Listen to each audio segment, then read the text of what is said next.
E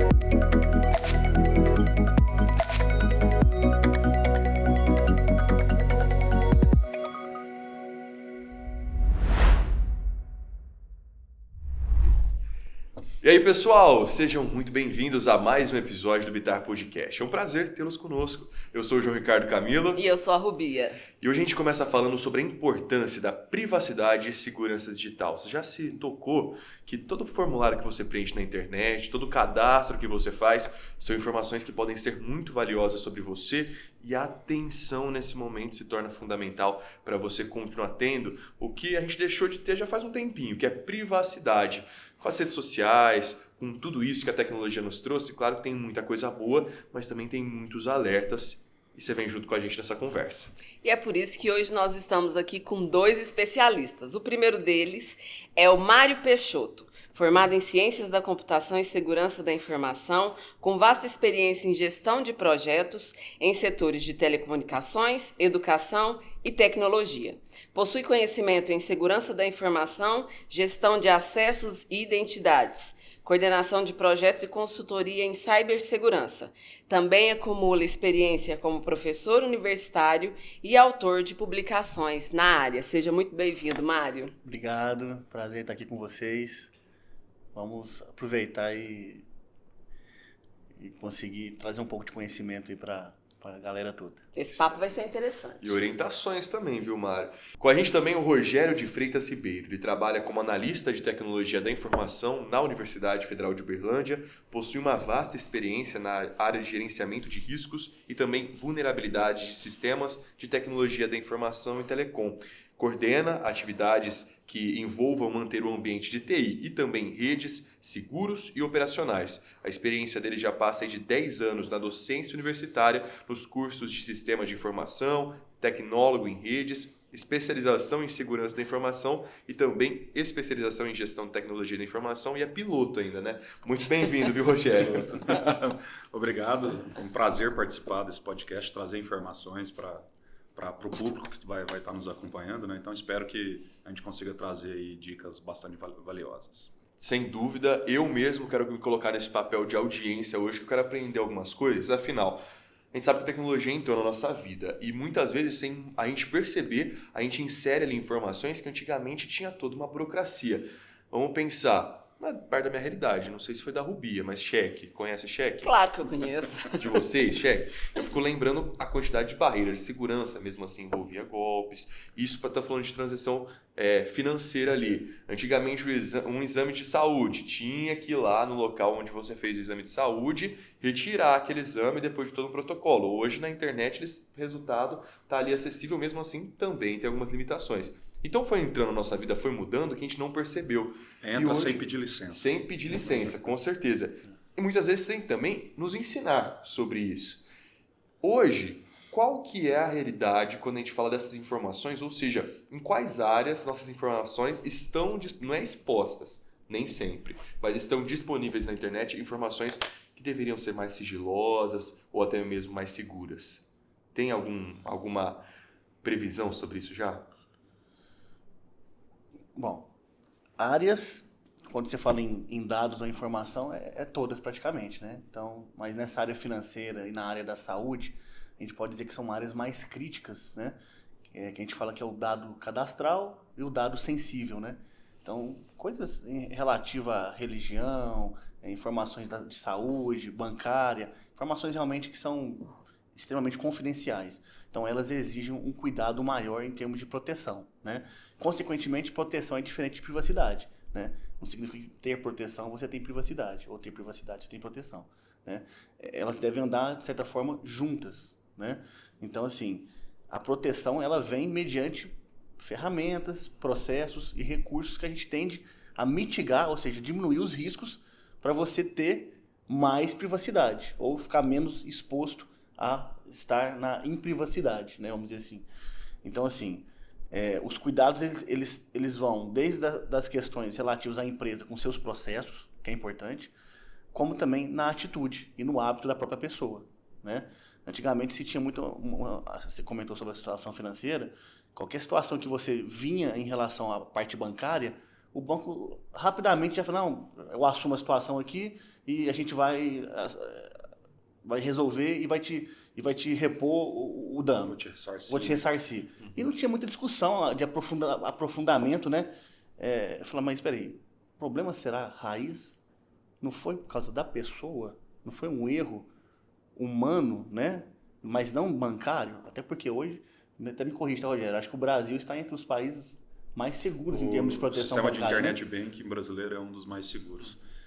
Não à toa, porque eu acredito que talvez o brasileiro seja mais criativo na hora de praticar as fraudes. Né? Mas precisa criar mais sistemas de segurança. E, infelizmente, o setor bancário acaba criando uma série de restrições ali que visa trazer segurança para o usuário, mas essa segurança ela nunca vem sozinha, ela sempre traz consigo uma série de empecilhos e de coisas que às vezes atrapalham o usuário. Né? Então, eu acho que o que a gente gostaria de chegar é no caixa eletrônico ali e já sacar o dinheiro que você tem na conta. Mas aí não, você tem que ter o celular cadastrado, tem que ter o usuário, tem que ter senha, tem que ter um dispositivo que gera uma senha a cada 60 segundos. É digital. É digital. Então, são questões que vêm para trazer a segurança, mas a segurança sempre ela vai trazer ali um incômodo no dia a dia do usuário. E a tecnologia ela é meio, né? Então, quer dizer, ela não é início nem fim. Então, aquilo que você programa ou define, ela vai executar. Se você imputa, né, insere o dado errado, ela vai te processar aquilo e vai te gerar algo errado. Mas, assim, quando ele fala em criatividade, realmente, a gente busca uma relação muito forte no quesito de, por exemplo, ataques de engenharia social. Né? O que é isso? Que foge do padrão normal de configuração de equipamentos, né? Não é uma questão técnica de tecnologia, é uma questão mais humana de exploração, né, da persuasão humana. Da fraqueza humana. Da fraqueza humana em relação a... Para ajudar é o 171, né? A gente fala assim, o cara é 171. Dentro da área de segurança a gente chama de engenheiro social, né? É o cara que consegue manipular as pessoas socialmente ali para conseguir vantagem. E o Mário é especialista nessa... Olha. Sou especialista e talvez por isso eu acabo sofrendo muito em relação a ser alvo, né? E teve um episódio que aconteceu comigo há uns 15 anos atrás, né? Eu sou cliente de um determinado banco, né? Particular aqui, né, no Brasil, famoso e tal. E de repente começou, olhei minha conta bancária e começou lá, ainda utilizava esse cheque, né? A gente falou sobre o cheque também. E aí eu falei, peraí, tá caindo valores aqui que não correspondem ao que eu lancei, né? Falei, que talão é esse? Né? Esse talão, fui tentar ligar. Aí o gerente já até me abordou, me ligando, falou, mas você está lançando alguns valores que não é normal você lançar. Esse talão que está liberado para você? Eu falei, não, esse talão está comigo, não fui eu que liberei, né? E aí a gente começou a investigar, né? E aí falei, o cenário foi tão bonito, né? De Hollywood, porque tudo começou na questão da pessoa identificar que aquele banco, daquela agência, naquela semana, sofreu um ataque de bomba. Naquela época em que você estourava bomba em caixas, né? Estourou alguns caixas e influenciou no quê? Na visada das câmeras. Então as câmeras estavam inacessíveis. Então, a primeira coisa, ele explorou essa primeira vulnerabilidade física que a gente fala, né? Então, quer dizer, beleza. O pessoal está transtornado em arrumar o caixa. Eu tenho uma fraqueza de não detecção, né? O sistema estava inoperante, da explosão. Né? E com isso, é claro, a pessoa já levantou todos os meus dados, identidade, CPF, né? Com tudo isso, a rotina do banco e tudo mais. E foi lá se passar por mim. Né? E aí não tinha as gravações, né? Não tinha as gravações, a pessoa chegou aí na boca do caixa, conseguiu fazer a assinatura perfeita, né? Mas a identificação da pessoa, né? Em questão de documentos, de imagem. Ele tinha a foto, né, e tudo mais, mas parece que havia uma falha no processo do banco de não ter, às vezes, um registro meu de identificação atual de imagem, né? Não sei se poderia ser uma pessoa que já estava no banco também. Resultado, esse cara conseguiu pegar 3 talões meus. 3 talões. Solicitar um novo talão. E com isso, ele ainda foi na operadora, na operadora de telefone, celular, e alterou o meu chip. Porque quando o gerente ligasse para mim, caísse nele, se passava por mim. Você. Ele pensou em todo o esquema. Foi um artista. Isso é o que a gente chama de engenheiro, né? Foi lindo. A gente fala engenheiro porque é um cara monta todo o processo. Que vai ter uma engenharia para montar algo que é extremamente Foi complexo, sensacional. Né? A história foi comigo, mas, né? Aí o aluno perguntou, professor, mas quem caiu nisso? Fui eu, né? Eu fui vítima disso, né? Mas aconteceu. Aconteceu em relação a falhas de processos do banco, a uma situação de conhecimento de toda a dinâmica, né? Ele conseguiu pegar 3 talões e me causou um transtorno, né? Tinha que fazer motivo 25 lá do banco para ressarcir toda hora. Foi muito desagradável para os dois lados. O banco, para mim, muito ruim. E no final, conseguiu se ressarcido? Consegui. Por isso que ele achou bonito, então. Achou no final, interessante o processo. Mas aí daí criou-se novas estratégias, até serviu de aprendizado para eles entenderem que precisava de novas barreiras. Com certeza. E isso a gente está falando de 15 anos atrás, certo? 15 anos atrás. Hoje isso acontece insistentemente através principalmente da tecnologia. E você já trouxe para a gente a diferença entre proteção e privacidade. Pelo que eu entendi, como esses dados, para a gente estar dentro desse sistema, ou seja, conseguir utilizar o Internet Bank e tudo mais, esses dados existem, estão lá, mesmo que guardados. Pensando nessa experiência que você teve, eu vou pedir a contribuição dos dois para a gente já começar essa conversa num tom de orientação para quem está acompanhando, porque muitas dessas pessoas estão utilizando essas tecnologias agora, e isso pode trazer um transtorno, um prejuízo muito grande. Em proteção, quais são as principais dicas que vocês dariam, já que esses dados estão lá, precisam estar lá para que a gente consiga utilizar essas plataformas? Quais são as dicas de proteção? Tem algumas coisas que o próprio usuário, né, a gente como usuário de serviços, a gente pode fazer, mas grande parte meio que é responsabilidade de quem detém essas informações, quem está armazenando essas informações, que seriam as empresas, né?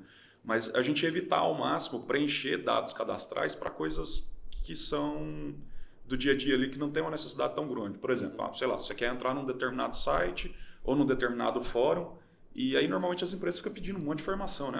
Cadastra seu e-mail, faz isso, faz aquilo, para ter informações sobre você. Então, quando você quer acessar algum sistema assim que é rápido ali, você quer fazer o download de um arquivo que precisa de um cadastro, a gente tem soluções hoje que a gente chama de e-mail temporário. Então, se você que estiver ouvindo a gente, vai no Google e pesquisa e-mail temporário, são soluções gratuitas que tem no mercado, que você vai lá e cria um e-mail que vai valer por 5 minutos, é instantâneo ali, no próprio browser ele cria um e-mail, e aí você pode ir nessa plataforma que está te pedindo o seu e-mail, e você faz o cadastro e informa esse e-mail que está sendo solicitado. E esse e-mail, normalmente eles pedem, porque eles vão mandar um link, né, para te autenticar, para saber se você é você mesmo. E normalmente você usa esse e-mail, para evitar de vazar, por exemplo, o seu e-mail, né?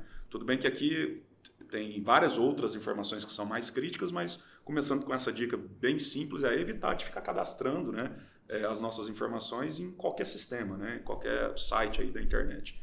Meio que as empresas acabam fazendo isso para te obrigar você a colocar o seu e-mail lá para depois ela ficar te mandando propaganda e tal. E se por então acaso, você pode fazer isso, né, usar um e-mail temporário para isso. E se por acaso cadastrou o e-mail oficial, você, né, tá lá acumulando aquelas informações que estão chegando de forma chata, né, querido? Você tem um subscript, né? Então você tem a opção lá de, né, normalmente vem um e-mail. Lá embaixo, no finalzinho do rodapé, né? Subscript, ou seja, eu não quero mais receber. Onde você cancela a sua inscrição. Por favor, me esquece. Que existe até a questão do esquecer na LGPD, realmente, também, né? Ou seja, o seu direito de não querer ser lembrado. Receber aquela informação. Falando sobre a LGPD, a Lei de Proteção de Dados, há pouco tempo atrás eu li uma matéria que falava da coleta de dados por rede farmacêutica, rede de drogarias, e que depois utilizava isso para venda para outras empresas desses dados, para realizar disparadores, né? Aquilo que chega para a gente ali nas nossas redes sociais, de um produto, de outro. A Lei de Proteção de Dados garante que eu possa me precaver disso de alguma forma? Como que funciona? Porque nesse caso, na matéria que eu vi, uma própria jornalista ela foi investigar, tinha mais de 35 páginas com dados dela no período aí de 15 anos. E como que funciona isso? O Mário, essa é uma especialidade do Mário, né? Acho que o Mário vai ter condição de explicar isso muito detalhadamente, mas o que eu queria colocar para as pessoas que estão nos acompanhando é que isso é muito interessante, né? As empresas ganham dinheiro com as nossas informações, o nosso comportamento. Então, hoje, a forma principal de se ganhar dinheiro na internet por essas empresas é a propaganda, né? fazer propaganda, enviar propaganda para vender algum tipo de serviço.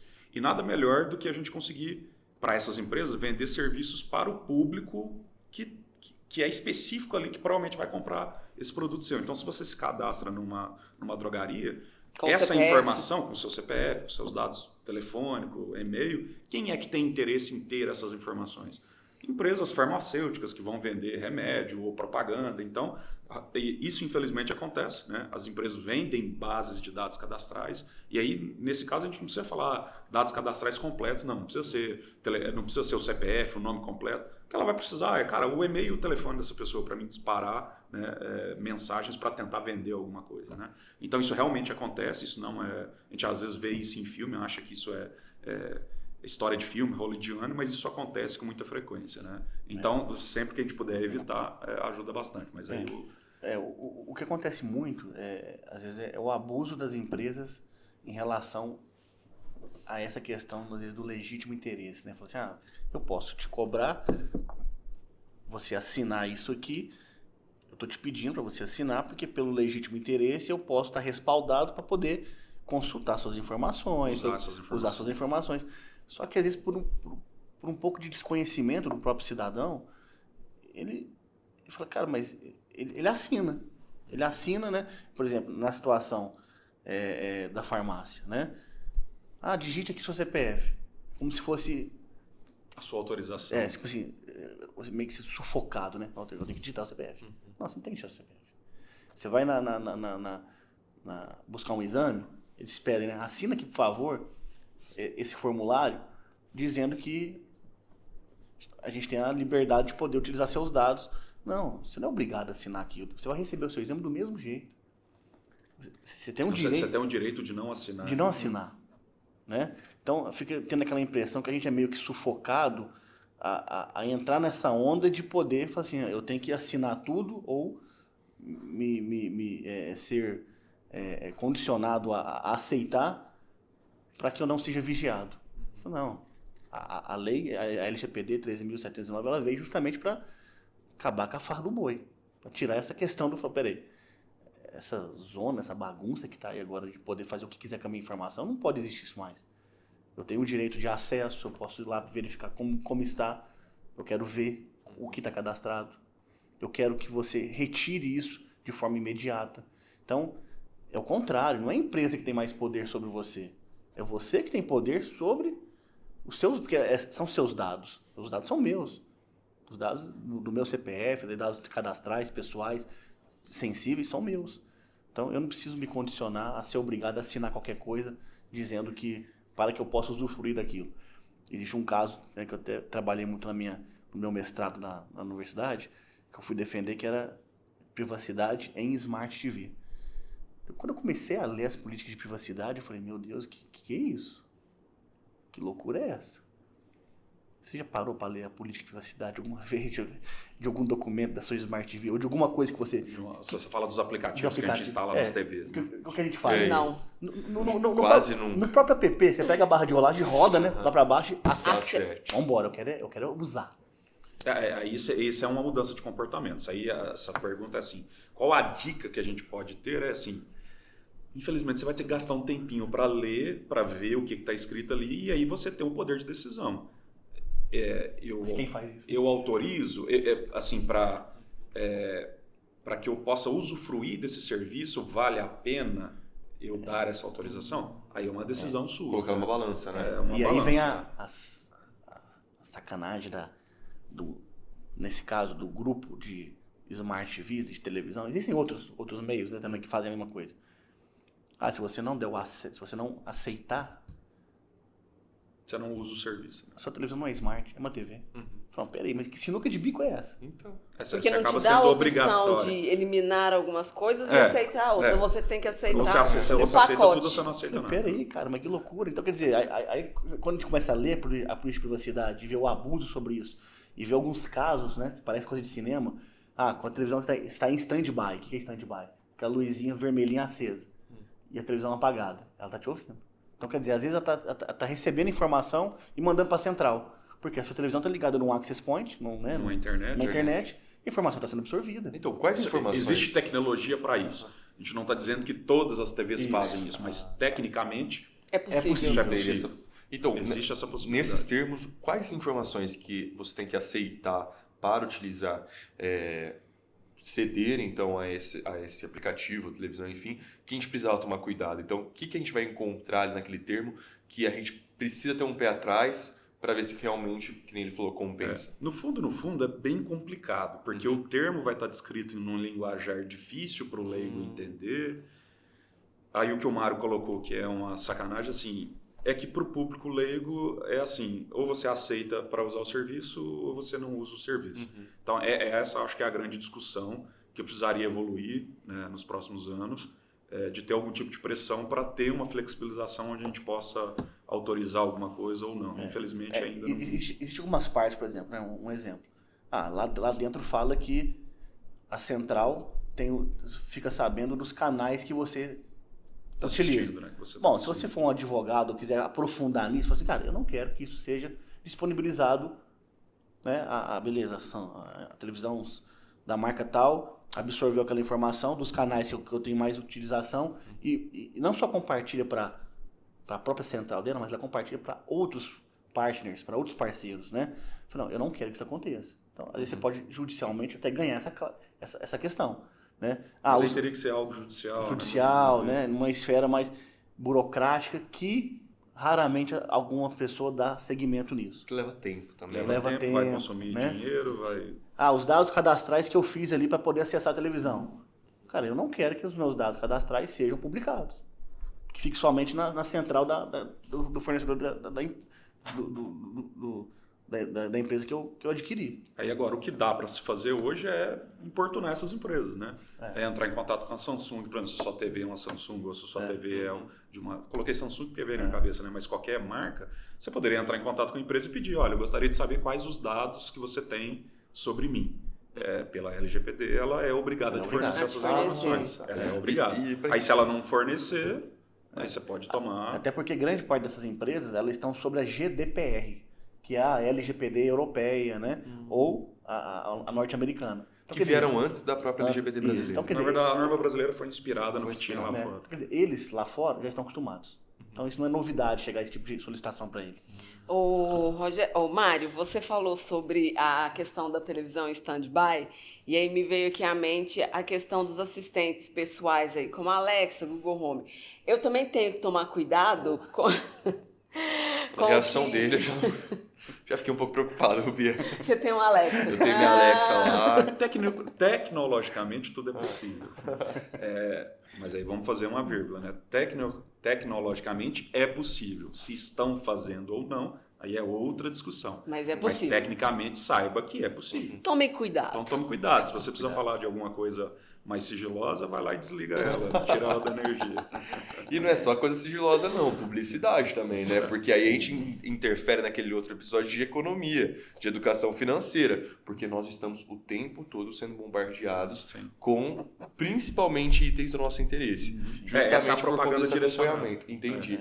Então assim, a coleta dessas informações ela vai ser utilizada posteriormente para direcionar produtos que você tem um alto potencial de adquirir. Então imagina lá, né? Não, de novo, não estou dizendo que hoje isso acontece, mas tecnicamente é possível você estar conversando com o seu pai, ou com sua mãe, ou com sua esposa, na frente da Alexa, eu queria comprar um notebook da marca tal. Tecnicamente é possível daqui a pouco começar a aparecer no seu acesso à internet propaganda daquele produto. Na rede social, né? Tecnicamente isso é possível. Tá? Até porque hoje praticamente tudo está integralizado, né, Rogério? Quando você fala assim num grande fornecedor, né? Microsoft. A Microsoft que é dona do Skype, que é dona dos outros produtos, enfim, né? Então acaba tudo usando essas... Aí você fala, mas eu estou usando o Google, mas o Google está ligado ao YouTube, que está ligado... mas eu usei aqui, então já está ligado aqui. Quando você vê, você fala, cara, a sua informação já está disseminada para muito fornecedor aí, né? Mas talvez uma coisa que a gente, para talvez reduzir um pouco da preocupação... O grande foco hoje é o uso da sua informação para te direcionar produtos, né? Para te vender coisas e tal. Aí sempre tem aquela questão, né? A gente paga, o que é melhor? Eu pagar para usar um serviço? Hoje a maior parte dos serviços são gratuitos, né? Você não paga para usar. Mas óbvio que o fornecedor ele precisa ganhar dinheiro de alguma forma para te oferecer aquele serviço de maneira gratuita. Como que ele consegue viabilizar esse serviço gratuito? Usando as suas informações para te direcionar produtos e tal. Então, assim, é um negócio complicado. Não é algo simples, né? Então, o que seria melhor? A gente pagar para usar um software e eles não coletarem a minha informação? Ou eu autorizar o compartilhamento da minha informação para usar o software de maneira gratuita ou o produto de maneira gratuita? Então, o negócio não é simples. Não é uma dica matadora que a gente vai dar aqui que vai resolver o problema de todo mundo. Mas então, assim, infelizmente, a gente tem esse cenário. Existe aquela frase, né, típica, né, antiga, né, quem tem informação tem poder. Tem poder. Né? Tem informação, então, tem poder. quando você vê esses grandes players de mercado, né, principalmente norte-americanos, né, Oracle, Google, Microsoft, Apple, eles são detentores da grande parte dos dados e das informações. Então, eles podem sim, conseguem nos manipular. E pensando na Lei Geral de Proteção de Dados, o que ela prevê que empresas e também o governo, né, porque ele também se insere perante essa legislação, de quais dados podem ser coletados, quais dados podem ser armazenados e, se você puder me contar também, onde estão esses dados, porque a gente ouve falar nuvem, mas o que é? O que é isso aí? Sim. Os cuidados principais em relação a dados sensíveis, que a gente fala, né? Então, dados relativos a questões políticas, religiosas, sexuais, né? Saúde. Então, isso deve ser extremamente blindado, né? Em alguns casos, a gente usa técnicas de pseudo-anonimização, né? Para poder anonimizar, criptografar esses dados, porque são dados realmente sensíveis. Dados cadastrais também são importantes, né? Também merecem a sua proteção, CPF, identidade, nome completo, mãe, pai, né? Porém, com uma flexibilidade maior, né? Mas isso depende muito também da regra de negócio, da situação do segmento, que, como eu falei, financeiro e saúde são mais criteriosos nesse sentido. Eu até lembrei de um caso aqui, que vocês perguntaram assim, de algo que aconteceu na vida, né, que eu acho que é interessante. Nem tudo são coisas ruins. A gente não vive só de empresas ruins também. Aqui em Uberlândia, né, onde a gente está, há um tempo, quando eu fui ter o meu primeiro filho, a esposa faz uma série de exames, né? E aí a empresa onde a gente fez os exames, no setor privado, teve uma preocupação. Quando eu fui pegar os exames, que na época a esposa já estava grávida, eu fui buscar os exames, e aí eu pude pegar todos os exames, menos alguns exames que eram muito específicos, que aí eu não podia pegar, só ela podia pegar. Então isso já é um exemplo de preocupação. Tipo HIV. HIV, né? O resultado de HIV é, assim, eu sou esposo, né? Mas esse caso é uma informação tão sensível que esse resultado, por exemplo, é só o detentor a pessoa que está passando pelo exame é que tem a autorização para pegar isso. Ou eu teria que ter uma procuração e tal. Então, assim, tem casos também de empresas que levam mais a sério essa questão de dados mais sensíveis, né? Não são só empresas ruins, né? A gente tem empresas que já estão se preocupando com relação a isso. Aí, de maneira geral, respondendo a sua pergunta, onde é armazenado? Armazenado em base de dados, ou seja, banco de dados, de forma geral, né? Mas que banco de dados, né? Banco de dados que podem ser banco de dados, a gente fala de forma híbrida, ou de forma privada, ou de forma pública, né? Quando é de forma pública, a gente fala que são aquilo que eu comprei o serviço, né? Ou seja, a AWS, a Amazon, Azure, da Microsoft, Google. Então, eu estou adquirindo um serviço, parece ser estranho, público, né? Mas a palavra é essa mesmo, é público porque ele está disponível para qualquer pessoa adquirir. Então, eu compro aquele serviço, armazeno a base de dados, né? Pago por aquilo, assino um contrato e aí eu tenho o direito de poder reclamar ou reivindicar alguma perda, corrupção de dados, né? Porque ela está assumindo a responsabilidade de proteger os meus dados na nuvem, cloud. Né? A questão privada é quando eu assumo no meu data center, né? Dentro da minha empresa, eu tenho um local específico em que... equipamento onde você vai armazenar esses dados. Onde eu vou armazenar esses dados. Aí a responsabilidade minha, enquanto empresa, CNPJ, de assumir aquilo, né? De garantir que não vai ter vazamento. Isso. E a questão híbrida, né? Pode ser compartilhado. Um pouquinho eu faço aqui dentro de casa, e um pouco eu faço em cloud. Mas tudo utilizando ferramentas, tecnologias de proteção para você realmente garantir essa privacidade dos dados, né? Aí vem criptografia, vem firewall, aí vem os equipamentos tecnológicos para te dar essa borda de segurança, né? De proteção, esse perímetro de segurança, para dificultar, né? o acesso à informação. Pensando em violações de privacidade e as consequências, vocês têm algum exemplo recente de grandes violações de privacidade e os seus impactos? Violações tem muitas. Assim, se você for pesquisar no mercado, pesquisar no Google, você vai achar vários exemplos de vazamento. Como a gente está falando com um público mais jovem, né? Eu sei que gosta bastante de jogos e tal, a gente teve, não vamos dizer recente, porque já tem uns 8 anos aí, mas que foi um caso bastante famoso, que foi o vazamento de dados de cartão de crédito da Sony, né? A Sony, que é a fabricante do console de videogame PlayStation, né? Tem uma rede que a gente chama de PlayStation Network, que é onde as pessoas que gostam de jogar, principalmente jogos online, ela vai lá, faz o seu cadastro, cadastrava o seu dado de cartão de crédito, para ficar mais fácil quando ele fosse comprar algum jogo, a informação já está lá. E aí teve um vazamento muito grande nos Estados Unidos dos dados de cartão de crédito, dos clientes que usavam a PlayStation Network. Como nos Estados Unidos essa questão de proteção de dados ela já é mais antigo, né? Lá a PlayStation teve que pagar várias multas por conta desse vazamento, né? Então aí ela é responsabilizada, né? E tem que ressarcir os clientes que tiverem fraudes usando esses dados de cartão de crédito. Agora no Brasil a lei é bem mais recente, né? Então a gente acredita que nos próximos anos as empresas já estejam mais acostumadas a essa questão de tratar os dados de maneira mais sensíveis e com a força de lei, vazamentos mais críticos obviamente serão também punidos, talvez com o mesmo rigor que a gente tem lá fora. Então as empresas têm que acabar investindo nisso. Então, para a gente ficar um pouco mais tranquilo, que a gente trouxe diversos alertas e principalmente orientações. Por conta dessas punições, e não só por conta disso, por conta do problema para a imagem dessas empresas, a gente pode ficar um pouco mais tranquilo de que entender que as empresas têm essa importância e dão essa importância para a proteção desses dados, apesar de eles estarem lá, eles estão blindados e casos esporádicos acontecem, mas com uma incidência bem menor do que com a disposição desses dados lá. O esforço existe, né? A gente pode dizer que está melhor. Está melhor. Antigamente não tinha legislação nenhuma.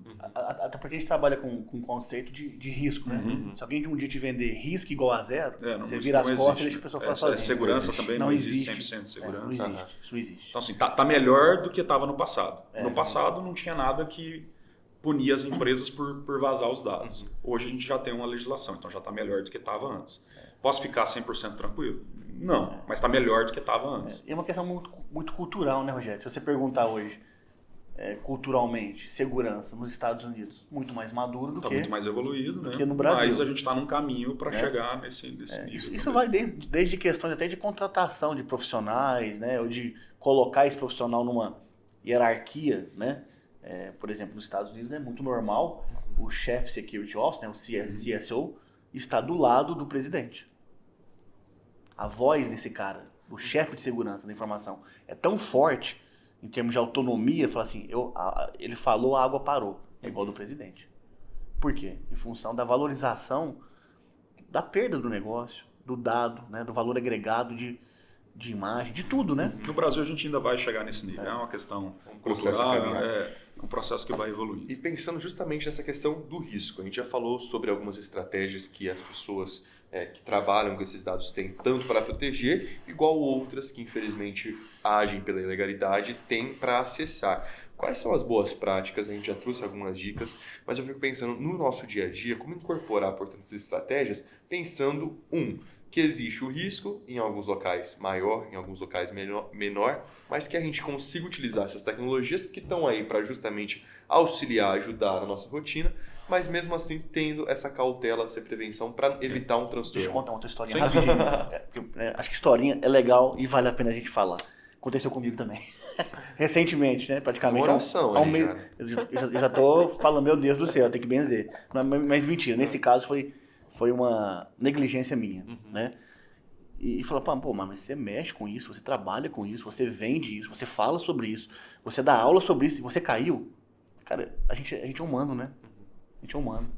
Então, assim, quando o Kevin Mitnick falava que o elo mais fraco da corrente é o ser humano, é mesmo, né? Porque às vezes naqueles 5 minutos de bobeira, que você tá cansado, distraído, a cabeça tá a mil, você fala, vê, lança, fala, não, já foi.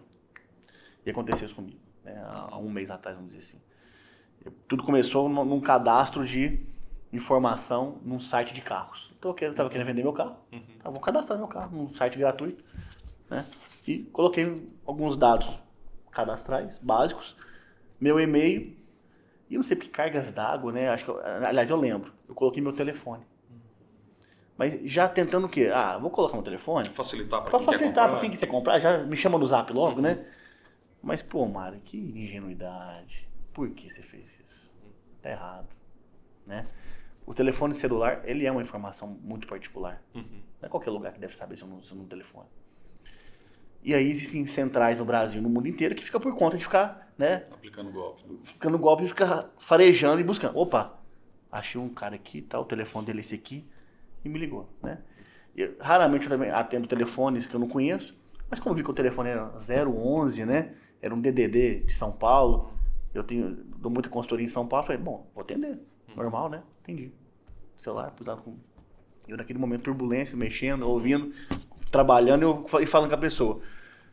Senhor Mário, mas aqui é da empresa tal, eu vi que o senhor publicou um carro a ser vendido e já surgiram aqui dois pretendentes para comprar seu carro. Só que eles estão com dificuldade de falar com o senhor. Eu posso passar o seu telefone para eles? Como se esse cara fosse da empresa, né? Pedir para eles, pode, claro, pode passar, eu quero falar com eles. Pode já negociar direto com eles, né? Claro que pode passar. Então tudo bem, então faz o seguinte, eu vou estar te mandando aí um e-mail e você já clica para mim rapidinho aí para poder liberar, né, o acesso aqui e vai gerar um código, né? Você já me passa esse código aqui que eu já libero aqui no site para eles. Enquanto isso, eu fui consultando no site também, falei, deixa eu ver que informação é essa, né? Não tava achando nada, falei, eu não tô vendo os pretendentes aqui e tal. E ele meio que sufocando. O senhor já clicou? Já? Aí o e-mail chegou, já cliquei, pronto, cliquei. Gerou um código aí? Falei, gerou. Qual que é esse código? É o famoso código de, acho que 4 a 6 dígitos, né? É aquele código que você zera o seu telefone. Aí o cara tomou conta do meu WhatsApp. É engenharia social envolvida aí novamente. Total. Olha só a situação a história que o cara montou para convencer a pessoa de fazer aquela ação. E a pressão, né? Clica aí. Eles vão numa forma muito sufocante, né? A gente quer resolver rápido, Rogério? Eu falei, aí na hora que a ficha caiu, eu desliguei o telefone e falei, putz, caiu. Aceitou. Qual que foi o prejuízo? Cara, o cara tomou conta do meu WhatsApp todo, né? Aí o cara começou a bombardear os meus contatos, né? Pedindo dinheiro. O velho golpe. Né? Então, assim, a dica que a gente pode dar é para assim, se algum amigo, parente pedir dinheiro pelo WhatsApp, você liga para ele antes. Liga para ele antes para ter certeza que é ele. É o mesmo princípio da confirmação por e-mail. Chegou e-mail, muito parecido com uma pessoa que você conhece. Às vezes trocou só o C cedilha, né? Cara, mas liga pra pessoa, confirma com ela. Vê se é ela mesmo. Você tá vendo que... não, mas tá o contato, tá a foto da pessoa. Foto, a gente pega a foto. Qualquer lugar. Qualquer lugar tem sua foto. Eu falo que é muito o conceito do chá, né? CHA. A pessoa tem conhecimento, a pessoa tem habilidade, mas não tem atitude.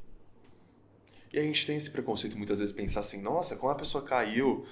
Não, isso acontece. Nós estamos reféns disso, né? Eu acho que no momento de besteira, fico pensando na questão do código, vem lá escrito, não compartilhe o código com ninguém. E aí na hora, eu acho que pela pressão, pelo ambiente... É porque tem toda uma estratégia para te convencer a fazer aquilo. Aí de novo entra no engenheiro. O engenheiro, ele cria situações para ti. Até o fundo que você ouve no telefone de call center, o pessoal conversando. Você consegue fazer. Cara, é impressionante. É impressionante. Ou seja, desconfiem, viu? Até aproveitando, dando uma dica boa para quem está nos acompanhando, né? Tem 2 filmes brasileiros, um filme e um documentário que eu acho que conta muito bem a história sobre engenheiro social, né? Um é o VIP, com Wagner Moura, que aí é o filme contando a história da pessoa que foi inspirada, né? Que é a pessoa que se passou pelo filho do dono da Gol. E aí tem o documentário real com esse fraudador, né? Que chama As Histórias Verdadeiras de um Mentiroso. Se você procurar na internet, no Google, aí vai ter. Esse é o documentário, conta a vida da pessoa mesmo. E aí você vai ver casos que você fala assim, nossa, realmente a gente tem que tomar muito cuidado com essas pessoas. E o Prenda-me se for capaz. O Prenda-me se for capaz. Esse filme eu já assisti, realmente é muito bom. Então, para quem gosta desse assunto de engenharia social, o Mário tá com um combinado com a gente. Você vai chegar em casa, vai rever esse episódio para não acontecer mais nada. Você não trazer mais histórias, só bons exemplos aqui, viu? Mas foi um prazer tê-los. Eu imagino que já devo aprender muita coisa, mas eu acho que fica muita coisa pra gente continuar essa conversa. Mas já tô tem com uma pro dúvida, próximo podcast. já tem pro próximo podcast, É. mas eu tô com uma duvidazinha aqui super rápida, João. A inteligência artificial é uma aliada nessa questão da segurança digital? E Pode ser uma privacidade? aliada para as empresas, né? Para as empresas? Para as empresas, mais para as empresas, para analisar questões comportamentais. Então, assim, de novo, é um assunto muito denso, muito profundo. Próximo episódio. Para o próprio usuário. né? Mas Próximo a episódio inteligência gente pode artificial, falar. assim como a cloud computing, o big data, o machine learning, tudo isso veio de essências que já existiam, elas foram evoluindo e trouxeram muito mais complexidade para nós, enquanto profissionais de segurança, tratar. Porque cloud computing, seu dado está na nuvem. Falou, que nuvem? Não estou vendo. Antigamente eu olhava para o data center do lado aqui, eu estou vendo. Big data, cara, o dado está mais condensado, não, agora está exponencial, é muita coisa. Machine learning, inteligência artificial, cara, eu estou lutando com alguém que eu não conheço, que eu não sei quem é, com uma inteligência sobrenatural, né? Quer dizer, já tem até campeão de computador que já ganhou de campeão de xadrez, já pôs debaixo do braço, né? Quer dizer, a inteligência artificial ela é muito forte, ela ajuda, como o Rogério falou, pro lado bom, mas também pode ser utilizada muito pro lado de persuasão, de engenharia social, persuasivo também, né? Quer dizer, eu coloco um robozinho para falar com você como se você estivesse achando que alguém de forma real. Da Temos que credibilidade. aproveitar todas essas dicas e ficar atento, então. Pois é, Sim, sem fiquem dúvida. atentos e aproveitem o lado bom dessas tecnologias, aproveitem o lado bom dessas redes sociais com essa atenção para que não tenha problema, não tenha transtorno, não tenha mensagem pedindo Pix, que não sei se for você querendo passar o final de semana. Ó, agradeço também a sua presença aqui junto com a gente, continua conectado com a gente através das nossas redes sociais, essas que são bastante seguras, e também quando chegar a notificação, acompanha o nosso canal lá para você saber mais informações, continuar acompanhando esses assuntos de educação, de tecnologia, ficar por dentro, tenho certeza que você não tem nada a perder. A gente se encontra num próximo episódio. Até!